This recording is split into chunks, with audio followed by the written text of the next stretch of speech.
only 6 pages long. Try not to put you to sleep. But look, ladies and gentlemen, distinguished guests, industry colleagues, welcome.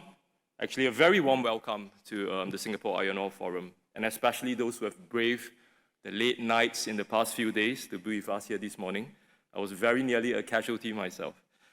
This forum is very special and very close to my heart, given it was the starting point in how we have built camaraderie and friendships in what used to be known as the Singapore Iron Ore Week.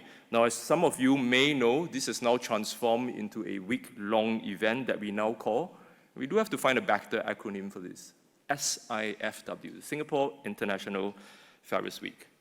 Okay, so what started as pretty much a single forum in iron ore has today evolved into one of the most important gatherings for the industry along the value chain, right? So across iron ore, across steel, across coking coal, and also shipping markets.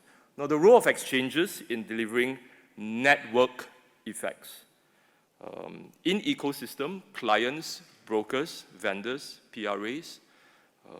So I do want to thank you very much for your unwavering support all these years.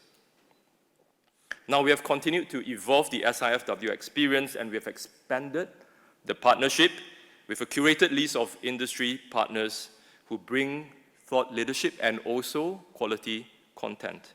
The Iron Ore Forum, this particular one, is a good example. What started off last year as a trial, if you recall, with Platts and Fast Markets, each helming one half of the event, we've kind of evolved it a little. So this year, starting this year and alternating next year, we will have Fast Markets run the forum this year, and also have Platts host the industry drinks this evening. And the roles will then swap around next year. So I was reminded to remind you that there will be free beers this evening. Now, I'm ever so grateful to our forum partners who share the same vision as us. eSteel, TradeWinds, Fast Markets, Platts, all of whom share the same vision to build a platform to discuss opportunities, as well as share industry best practices, such as those that we are grappling with when it comes to the energy transition challenges. So what else has changed?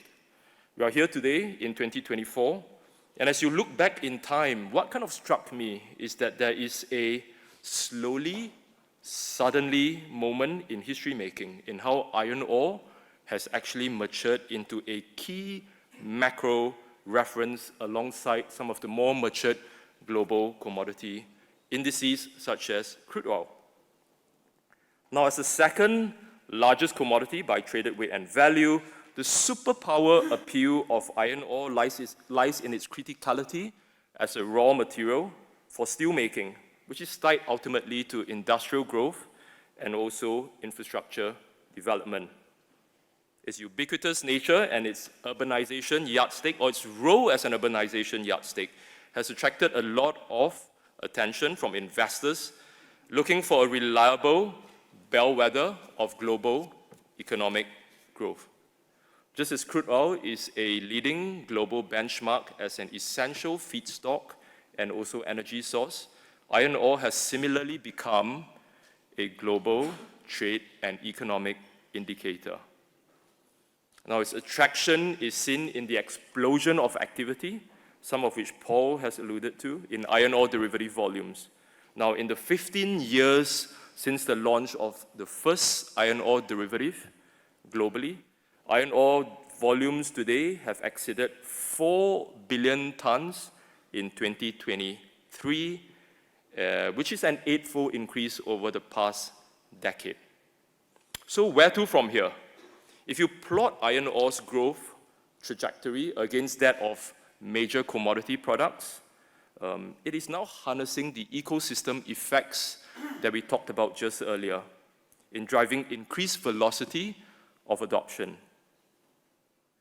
At just under 3 times the size of the physical seaborne market, there is huge potential for a run-up in growth, and I think we are at the precipice of an explosion in volumes and looking to cross the 5 billion ton mark this year. Now, given its increasing relevance in many investors' portfolio, We hope to see the possible launch of new iron ore indices to enable new channels of client access to the product. We will also be launching, if you haven't come across the announcement, a COT type report, a Commitment of Traders report, in the second half of this year, hopefully earlier part of the second half. And this will help provide the market with more granular data to guide trading decisions. Now, I could go on and on and on about how special this is, but I think I've run out of time here. And in closing, I just want to again extend a very special and warm welcome to all of you for being here with us this morning. Thank you.